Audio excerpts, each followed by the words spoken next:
তোমার কি নিজের মাথা নেই? কিন্তু আজ না খুব মাছ খেতে ইচ্ছে করছে। তাহলে একটা কাজ করো, মাছের ছবি দেখে ভাত খেয়ে নাও। এই তোমার কি টাকা গোনা হলো? কেন, আবার কি হলো? বাজারে যাবে না? হ্যাঁ যাবো তো। তাহলে বাজার যাওয়ার আগে ঘরটা ঝাড় দিয়ে যাও। আমি ঘর ঝাড় দেবো না বাজারে যাবো? দুটোই, সংসারটা তো তোমারও, তাই না?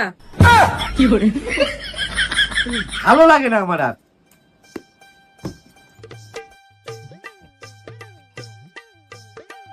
এই যে তোমার বাজার সব করে নিয়ে আইছি। ঠিক আছে, ওখানে রাখো। আচ্ছা, এই যে রাখলাম।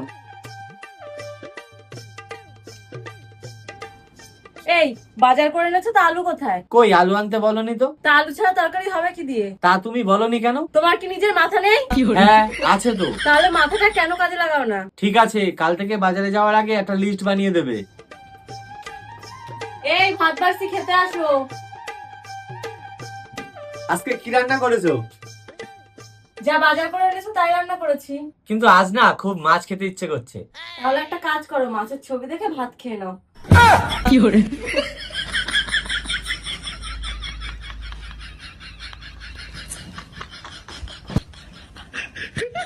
তরকারিতে লবণটা একটু বেশি হয়ে গেছে।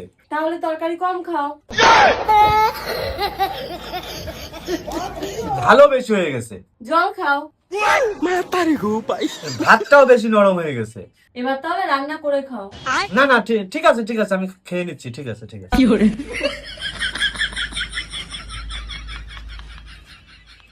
এই তুমি সারাক্ষণ এত মোবাইলে কি দেখো? এই একটু ফেসবুক দেখছি। ফোনটা রেখে এখন আমার সাথে কথা বলো।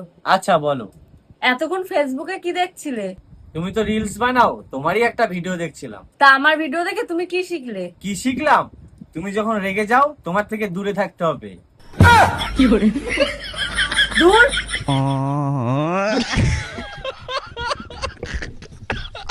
বলছি শোনো না, হ্যাঁ বলো। আমি কি তোমার কাছে খুব বেশি কিছু চাই? না, একদমই না। সত্যি? হ্যাঁ সত্যি। তাহলে আমাকে একটা শাড়ি কিনে দেবে? আমি জানতাম প্রশ্নের শেষটা শাড়িতেই হবে। তাহলে দেবে? হ্যাঁ দেবো তো। কোন শাড়িটা? তুমি যে শাড়িটা পছন্দ করবে সেই শাড়িটা। তাহলে কালকেই চলো যাই। কিন্তু টাকা? তোমার এটিএম আছে না?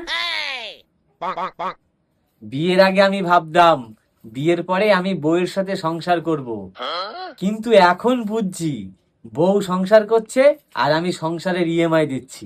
যাই হোক, সংসারে ঝগড়া শান্তি থাকবেই, কিন্তু হাসিটা যেন না হারায়।